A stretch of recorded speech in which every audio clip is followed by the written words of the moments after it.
again, thank you, all of you who work with us in that endeavor.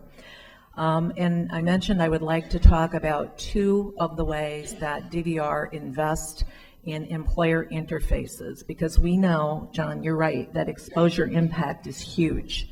If we can get someone in front of an employer and have that employer experience that individual in their motivation and their talents, there's a good likelihood that they're going to want to hire that individual.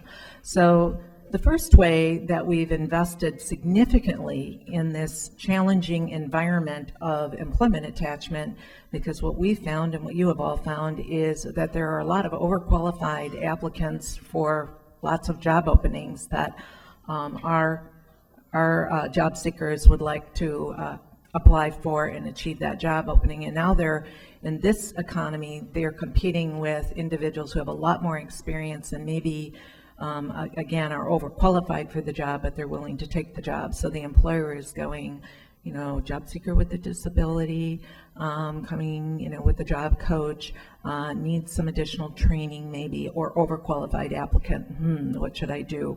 So we have invested first in paid work experiences.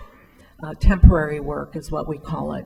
So if you think about Manpower and temporary work, a non-disabled individual might go into a temporary work situation to get some work exposure, to build their skills, to try out a job, to see if it's a good fit, and to assess their abilities. It's exactly what we do with the temporary work, but we subsidize a wage for an employer who will provide that temporary work experience, the 100% of payroll for that purpose. The temporary work is not meant to, or an internship, we call it an internship if it's a student in a temporary work situation.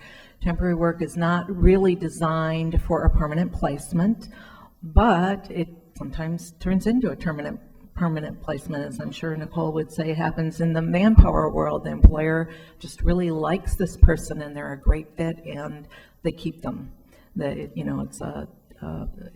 It works both ways. It works for the temporary work customer and for the employer. But generally speaking, temporary work is really for the purposes for which I've just described, that maybe some work hardening and to build a resume.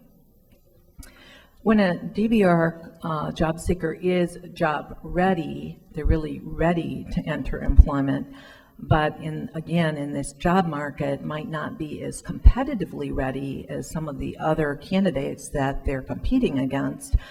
We offer employers on-the-job training wage offsets on a hire. So it's a regular hire.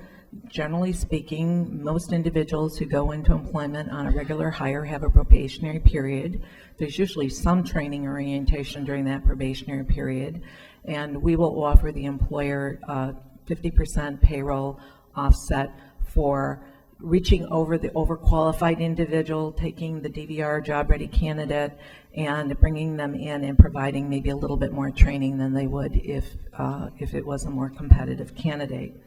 So we've always had that tool in our toolkit. But when we received over $10 million in Recovery Act funds in February of 2009, just at the time we were really struggling, we were all really struggling with job attachment for job-ready job seekers with disabilities, we decided to open it up across the board for any employer. That has proven to be so successful for us. We've invested over $1 million in the last 2 years. 792 employers have made an on-the-job training hire. We're going to keep doing it across the board. Even though our RF funds have now been exhausted, we're going to use our regular case service dollars for that purpose. In the last year, for the temporary work, we invested $3.1 million supporting over 2,100 individuals in a temporary work.